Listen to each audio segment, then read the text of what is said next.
Now on to Virtual Events 101, presented by Greg Turcotte. Greg serves on the leadership team as the Director of Client Relations and Convention Services at HMX Live, a unit of Harvest Productions. He is a great listener and would love to get to know you and your event needs. Feel free to stop him and ask him questions about AV, production, design, streaming platforms, or his dog. He has developed many lasting relationships in the event industry over the last 17 years. So, welcome, Greg. Thank you so much. I'm really excited to be here presenting this to you today. I can't wait to dive in. So let's get started. We're coming to you from HMX Live Studio One here in Kansas City. We'll be covering topics like platforms, pre-production and pre-show considerations, and then what will happen when your event goes live. All focused on how to do a virtual event and what those elements will mean in relation to something that you're trying to get done. I start with determining your platform because this really covers the broader what is your audience going to experience. I know when the pandemic hit, we spent countless hours, or maybe even you spent countless hours attending events you didn't really care about just to experience somebody doing a virtual event. And there's platform after platform after platform. Maybe you've attended a bunch of demos just to find out the platform wasn't what you were looking for. Luckily, your meeting planning partners and your production partners have gone through all of this, and I will even provide some examples for you as we go through this information. The most important question is, what experience do you want your attendees to have? Once you have a clearer picture of that, then picking a platform is a lot easier. Are you trying to take an event that has been live in the past and now make it virtual? Or, how long are you expecting your attendees to participate in your event? Are you creating something that hasn't been able to be done before because now you can create a virtual event? The other thing to think about is how many people do you plan on attending? Some platforms have limits or different price brackets depending on how many people will be participating in your event. Are you looking to do something on a conference platform like Bizzabo or Pathable or Excel Events? I'll show you examples of all these. They'll pop up as we're talking. Some of them have registration, scheduling, session information, support for exhibit halls, and even private message boards.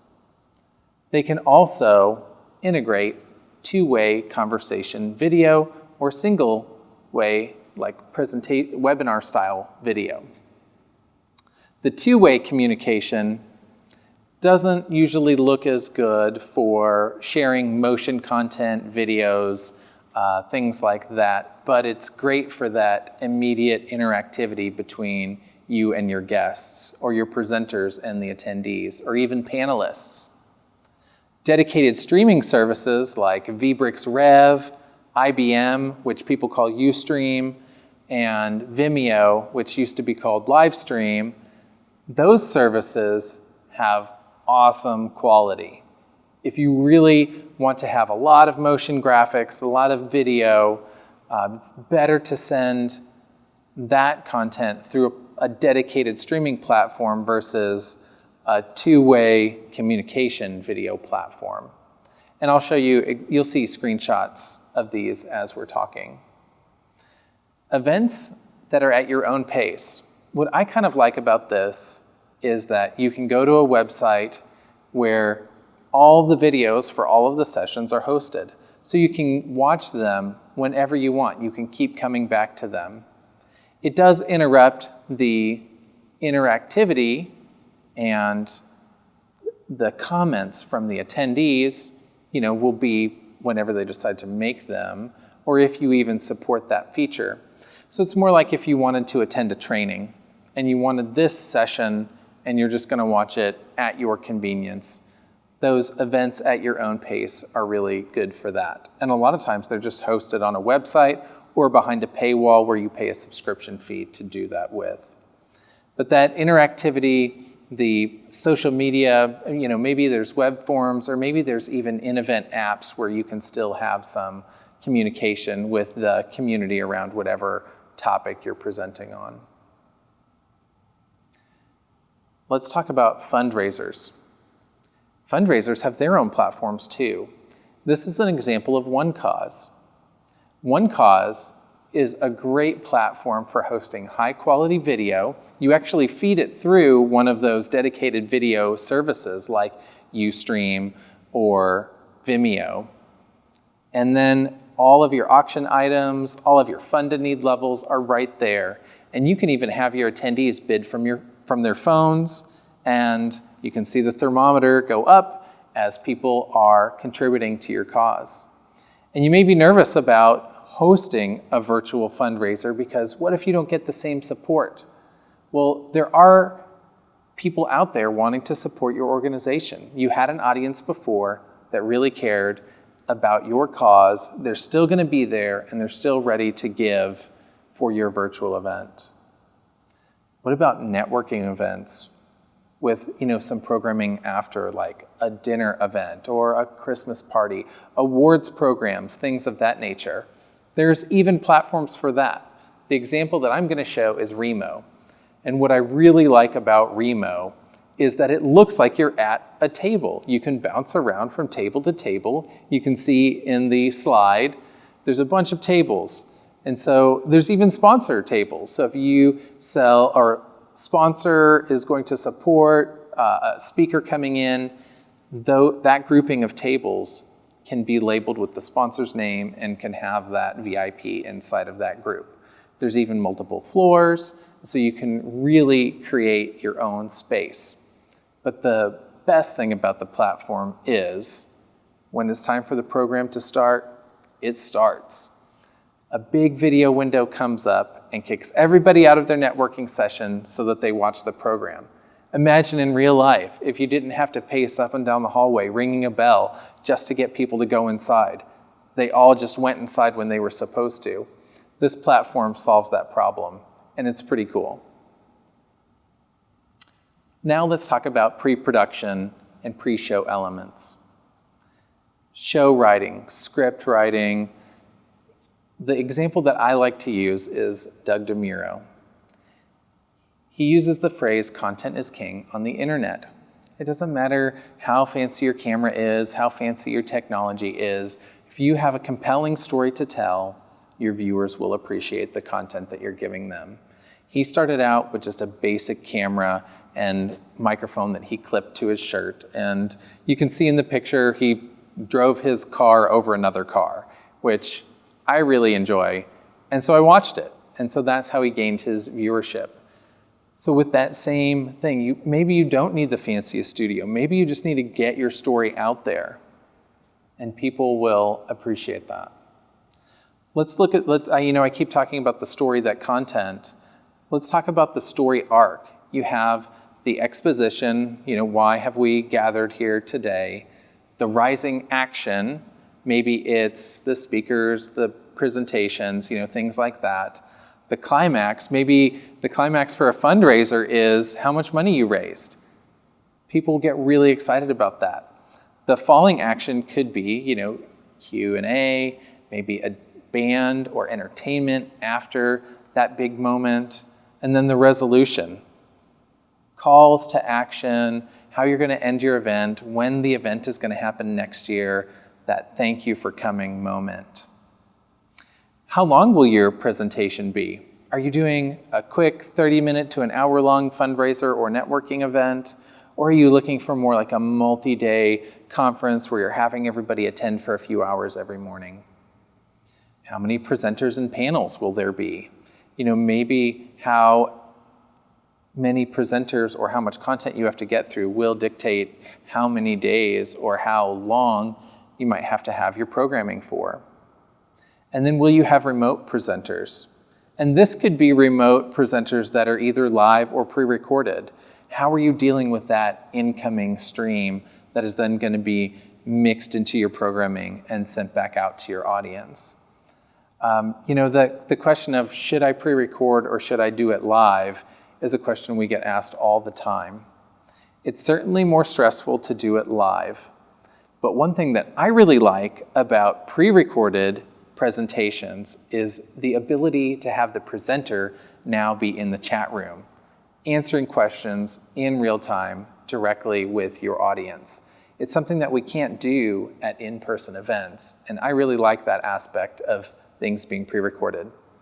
They're also less stressful, but the live factor is exciting, it is engaging, so there's both sides of the fence. Sometimes it may be more appropriate to do a pre-recorded celebrity or panel or special speaker and then have Q&A moments live.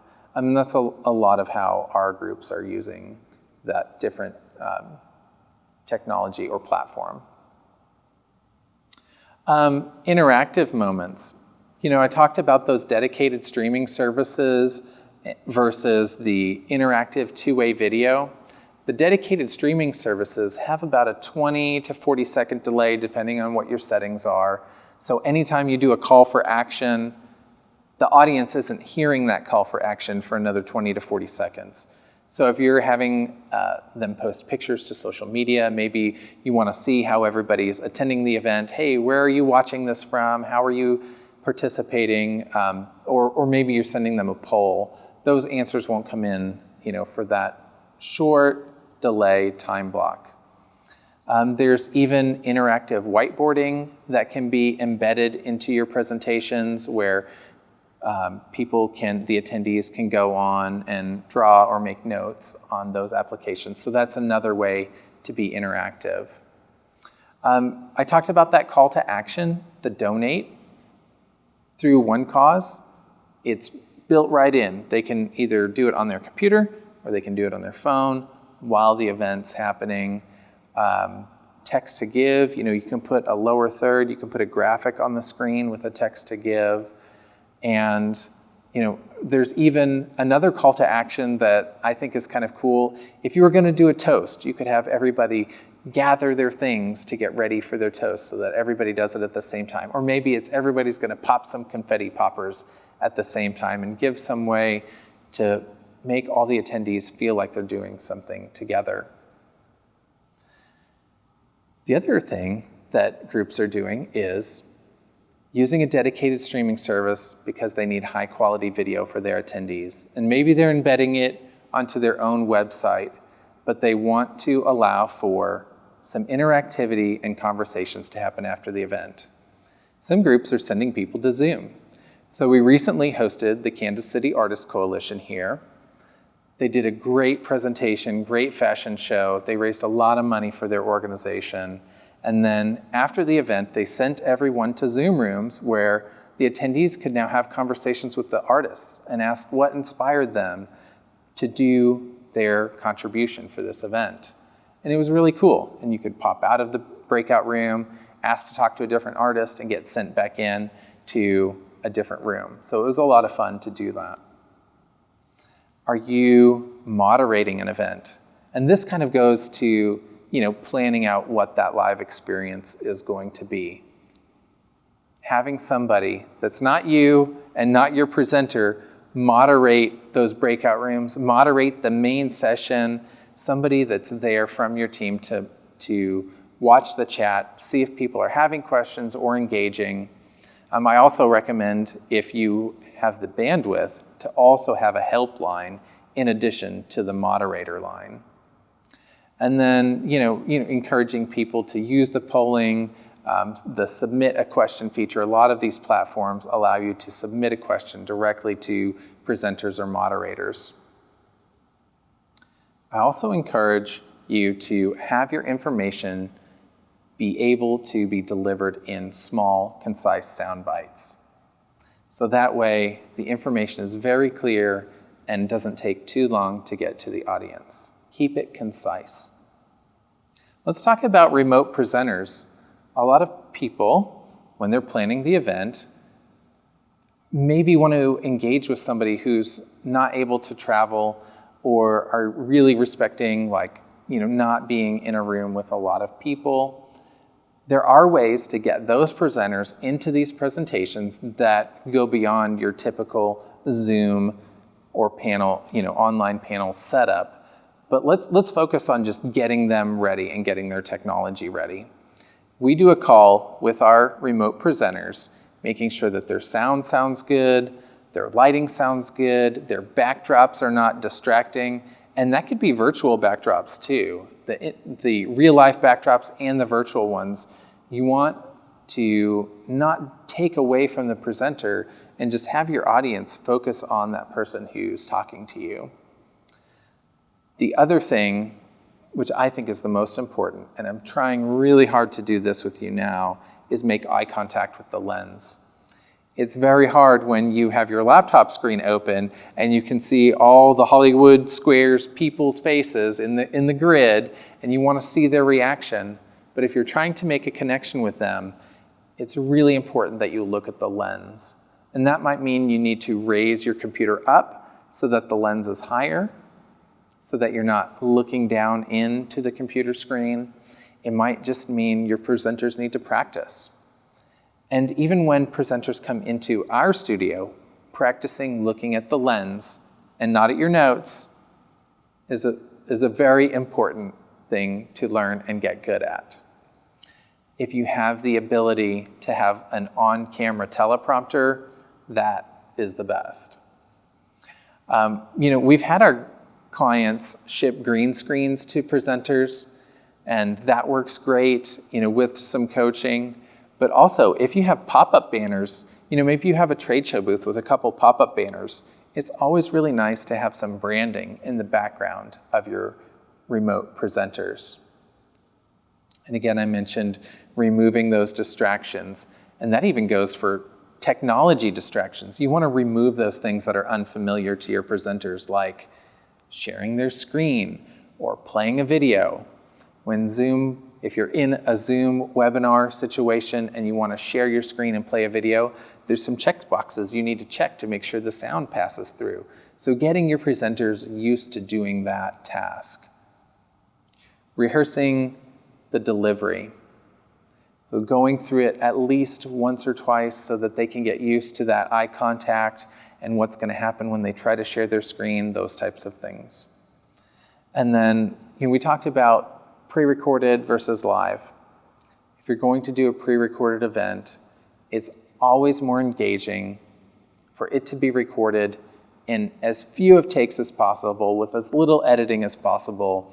That way the attendee at home feels like it's as live as possible. It's live in the moment. This person came out, did this, and it's more engaging that way. And again, eye contact with the lens. I always want to drive that home. Okay, let's talk about building content. You have not only the slides that you have to build content for, maybe you have to build content to build out your website. Maybe your platform requires different size graphics to go different places. Maybe you need to give sponsors a packet of what their graphics need to be like. For presenters, you have the background, like we're using this LED wall here. So I picked out this cloud because I really liked the way the clouds were moving and the colors, and making sure that that logo overlay has a transparent layer so you're not seeing that white box. Just some considerations there, but you also have lower third name slides if you're going to put presenters' names or other information that's going to overlay on top of the video. I want to show you a time-lapse clip from the United Soccer Coaches. So this clip is going to show an in-person event with a bunch of time-lapse cameras, and you're going to see some overlaid text over the video. This was a really fun event to do. We were able to get the event in right before the lockdown. Luckily, this event took place in January of this year, and it had 512 meetings, 230 lecture sessions, 32 meal functions, 3 different fields, the women's professional soccer draft, US youth soccer programming, sponsorships from Volkswagen and Adidas, and it was a lot of fun.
Next, you want to rehearse and tech check everything.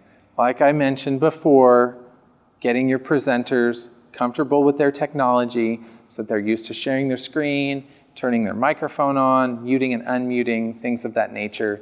Well, you also need to allow for the technical team to rehearse their cues as well. So having time in the studio for the camera operators to get used to following the action on stage, for the people switching the video and doing those overlay graphics so that they're used to when those moments are going to happen, and testing out the platform itself.